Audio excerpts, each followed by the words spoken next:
तो इमरान खान ने भी कैसे कैसे लोगों को बेनकाब किया और कैसे कैसे लोगों को एक्सपोज किया है बहुत बुरी तरह। जब अमेरिका ने जेन्युइन मुदाखलत की थी अपने एक सेक्रेटरी के जरिए से पाकिस्तान के अंदरूनी मामले में, सरकारी मौलवी भी चुप, पीडीएम की जमातें भी चुप, पाकिस्तान की एस्टेब्लिशमेंट भी चुप।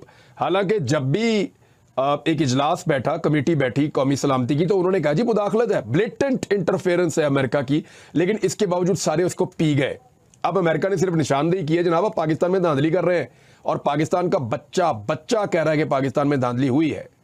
अमेरिकन कह रहे हैं पाकिस्तान में आप फस्तायत और जुल्म कर रहे हैं, और इस मरतबा उनका एक सेक्रेटरी नहीं बोल रहा, इस मरतबा अमेरिकन एस्टेब्लिशमेंट नहीं बोल रही, इस मरतबा अमरीकी ऐवान नुमाइंदगान वो बात कर रहे हैं।